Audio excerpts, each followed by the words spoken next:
اور دوسرا فرض ہے عمرے میں، وہ وہاں پہنچنے کے بعد خانہ کعبہ کے 7 چکر کرے طواف،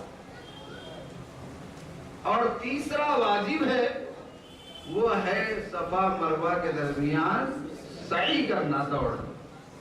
صفا سے مروہ 1 چکر، مروہ سے صفا 2 چکر۔ یہاں ذرا گڑبڑ جاتی، بعد جیسے خانہ کعبہ کے طواف میں حجر اسود سے شروع کر کے حجر اسود پر 1 چکر، تو بعض لوگ صحیح میں غلطی کرتے ہیں کہ صفا سے شروع کر کے واپس آ کر 1 چکر پکڑتے، نہیں، واپس آ گئے تو وہاں 2 چکر ہو جائے گا۔ جو لوگ تھک جاتے ہیں نا وہ غلطی کر جاتے ہیں، اس لیے تھک جاتے ہیں، ورنہ اللہ اپنے حکموں کی تعمیل میں مدد فرماتے رہتے ہیں۔ تو تیسری چیز کیا ہے عمرے کی؟ وہ صفا مروہ کی سعی، اور چوتھی چیز ہے وہ بال کٹانا، حلق یا قصر، اور عورتیں اپنی چوٹی کے آخر سے 1.5 انچ بال کاٹیں، یہ ان کا عمرہ ہو گئے۔ 1 انچ 1.5 انچ کے قریب ہوتا ہے، اور وہ چھوٹ کر انگلی پر جتنے بال لپیٹنے میں آ جائے اتنے کاٹ، یہ تک یہ بھی لکھا ہے کتاب میں۔ بس یہ 4 چیزیں عمرے کی، عمرہ آپ کا۔ آپ لباس پہن لیجئے غسل کر کے، غسل کرنا بھی فرض و واجب نہیں ہے، اگر طبیعت ٹھیک نہیں ہے تو آپ ایسی کپڑے بدل لیں، وضو کر لیں نماز کو جانے کے لیے، اور آپ وہیں رکے رہیں حرم میں، 5 وقت نماز جماعت کے ساتھ پڑھیں، طواف نفل کریں اور نمازیں پڑھیں، طواف زیادہ سے زیادہ کرنے کی کوشش کریں، عمرے کریں، کیونکہ یہاں آنے کے بعد سب عبادتیں آپ کر سکتے ہیں، قرآن بھی پڑھ سکتے ہیں، نفل نماز بھی پڑھ سکتے، لیکن یہاں آ کے زیادہ طواف، ایک طواف بھی نہیں کر سکتے، کیونکہ طواف کہاں ہوتا ہے؟ وہیں ہوتا ہے۔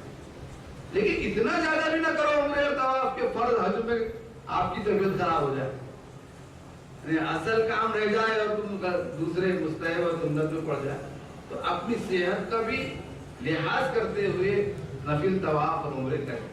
جب حج کے 7 تاریخ آ جائے تو 7 تاریخ کو مغرب سے 8 تاریخ ہو جائے، اس وقت آپ کا احرام باندھیں، حج کا حج تمتع کا احرام باندھیں گے، یہ عمرہ اس کا ہو چکا ہے، آپ حج کا احرام باندھیں گے، چاہے غسل کر کے آپ 2 رکعت نماز اپنے قیام گاہ پر پڑھے، بہتر یہ ہے اگر وہ جگہ قریب ہے خانہ کعبہ تو خانہ کعبہ میں آ کے 2 رکعت نماز کہیں بھی پڑھ سکتے ہیں، اور جو نیت کر لے کہ اللہ میں حج بیت اللہ کی نیت کرتا ہوں، حج تمتع کی، تو اس کو آسان فرما اور قبول، ہر ایک دعا کے ساتھ ہے آسان فرما اور قبول فرما، کیونکہ آسان نہیں ہوئی تو پھر آدمی صحیح نہیں کر سکے گا، قبول نہیں ہوئے تو فائدہ ہی کیا، لیکن جب بلایا ہے تو قبول بھی کرے گا اللہ نے۔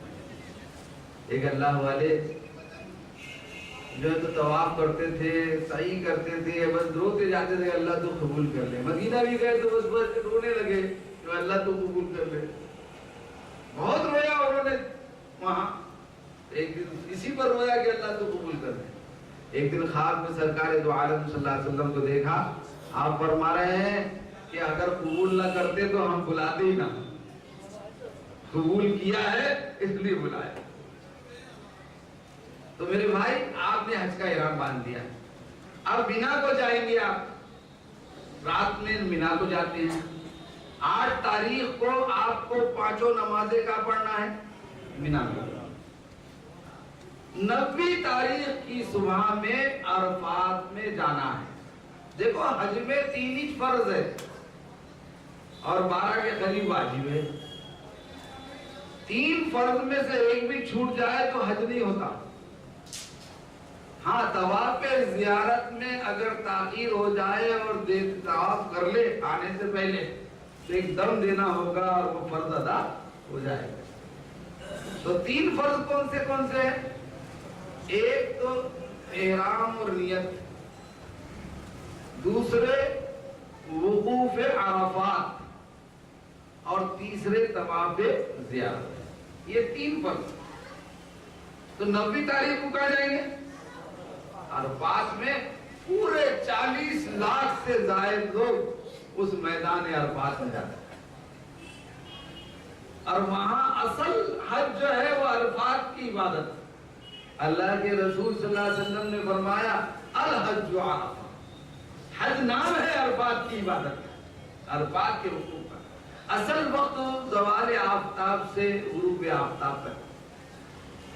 اگر آپ امام کے پیچھے نماز پڑھ رہے ہیں مسجد ابراہیم مسجد نمرہ میں جا کر، تو آپ جو ہے دونوں نمازیں ساتھ پڑھ لیں گے امام کی اقتداء میں، اور دوسرے باریک مسئلے قصر وغیرہ کے مفتی صاحب سے پوچھ لیں۔ اور بہتر تو یہ ہے کہ لوگ مسجد میں جاتے وقت کھو جاتے ہیں، واپسی میں اپنے خیموں پر کوئی نشان نہیں رہتے تو لوگ پہنچ نہیں پاتے۔ تو میری تو یہ رائے ہے کہ آپ اپنے خیموں میں عرفات کے دن ظہر کے وقت ظہر ادا کر لیں جماعت کے ساتھ، اور عصر کے وقت عصر کی نماز۔ اور ایک بات یاد رکھو درمیان میں، جو وہاں کس سے بحث مباحثہ نہیں کرنے کا، اپنے لڑنے کو جاری کا۔ قرآن نے صاف کہا حج میں وہ لڑائی کریں گے لوگ، اس لیے قرآن ہے، بڑا اعجاز اور بلاغت ہے، مختصر الفاظ ہے لیکن سب کچھ کہتے ہیں۔ قرآن نے کہا الحج اشہر معلومات فمن فرض فیہن الحج فلا رفث ولا فسوق ولا جدال فی الحج۔ یہ حج کے مقرر مہینے ہیں، شوال، ذوالقعدہ، ذی الحج۔ جو حج کی نیت کر لے، احرام باندھ دے، تو 3 چیزوں سے بچے، خاص طور 3 چیزوں سے بچے۔ ایک تو فرمایا وہ کیسے بچے؟ پہلی چیز فلا رفث، بے حیائی کی بات نہ کرے، اور دوسرے ولا فسوق، ولا فسوق یعنی کوئی اللہ کی نافرمانی نہ کرے، کوئی سنت کے خلاف کام نہ کرے، گالی گلوچ نہ کرے۔ سباب المؤمن فسوق، مومن کو گالی دینا فسق ہے، اور بہت سی نافرمانیاں ہیں جس کو فسق کہا، ان سب سے بچے۔ اور نمبر 3 ولا جدال فی الحج، حج میں لڑائی جھگڑا نہ کرے، قرآن نے اتنا ہی کہا۔ اور زیادہ یہی کام تینوں ہوتے ہیں وہاں، شیطان اتنی زور سے لگاتا ہے کہ قرآن کے خلاف ہی لگ جائے۔ اس سے بچنے کی کوشش کریں، اللہ تعالیٰ ہم کو اس کے عمل کی توفیق عطا فرمائے۔ تو میں عرض کر رہا تھا بحث ایک عالم اور ایک کتاب کو فالو کرو۔ وہاں آپ مسئلوں کی تحقیق کرنے نہیں جا رہے، ریسرچ کرنے نہیں جا رہے، آپ وہاں حج کرنے جا رہے ہیں۔ یہاں سب سیکھ لو، جس عالم پر اور جس کتاب پر آپ کو اعتماد ہے اس کو آپ فالو کرو، بس سکون کے ساتھ حج ہو۔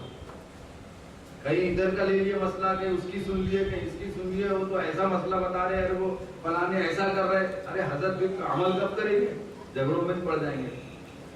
تو آپ ظہر کے وقت ظہر پڑھیں گے عرفات میں، اور عصر کے وقت، اور خوب دعاؤں کا اہتمام، عرفات میں دعاؤں کا خوب اہتمام ہو، تلاوت کلام پاک ہو، دوسری نمازیں پڑھے، لیکن دعائیں خوب آہوزاری کے ساتھ۔ جیسا جیسا وقت ختم ہوتا جائے ویسے ویسے اپنی دعاؤں کی مقدار کو عرفات میں بڑھا دیا جائے۔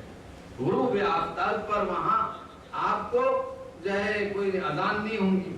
پہلے مرتبہ آپ دیکھیں گے 40 لاکھ لوگ ہیں، لیکن اذان کی آواز وہاں نہیں آئے گی، کیونکہ حضور اکرم صلی اللہ علیہ وسلم نے عرفات میں نماز نہیں پڑھی مغرب کی، مزدلفہ گئے رات میں، اور وہاں مغرب اور عشاء آپ نے ساتھ پڑھی۔ آپ کو دونوں نمازیں ساتھ پڑھنا ہے، پہلے مغرب کی نماز پڑھیں گے، پھر عشاء کی پڑھیں گے، اور وہ رات بھی شب قدر کے برابر ہے۔ یہ نہیں کہ صاحب عرفات میں بہت دعا کر لیا، خوب کھا لو سو جاؤ، ایسا نہیں ہے۔ اور اس میں بھی طلوع آفتاب تک وہاں ٹھہرنا واجب قرار دیا تھا۔ بعض لوگ رات میں نکل کے چلے جاتے، بعض ڈرائیور بولتے کہ چلو چلو اللہ رو، جب گئے تو پورا ہی کام کر کے آؤ، نہیں تو پھر دم دے دے کر بے دم ہو کر آئے گی، ایک دم 3,500-4 ہزار روپے کا پڑتا ہو۔ تو آپ ایسی غلطیاں نہ کریں، مزدلفہ میں خوب عبادت کریں، عرفات میں خوب عبادت دعا کریں، پورے انسانیت کے لیے کریں، پورے عالم اسلام کے لیے کریں، اپنے خاندان کے لیے کریں، اپنے بستی کے لیے کریں، مرحومین کے لیے کریں، زندوں کے لیے کریں، اولاد کے لیے کریں، ماں باپ کے لیے کریں۔ تو خیر آپ مزدلفہ جب صبح ہو گئی تو 10 تاریخ شروع ہو جائے۔ عرفات میں کب گئے تھے؟ 9 کو گئے۔ رات میں کہاں گئے تھے؟ مزدلفہ۔ اور مزدلفہ سے صبح ہی کہاں آنا ہے آپ کو؟ فجر پڑھ کے جب سورج شروع ہو جائے اور تو آپ مینا آنا ہے۔ مینا میں آتے ہی اپنے خیموں میں پہنچنے کے بعد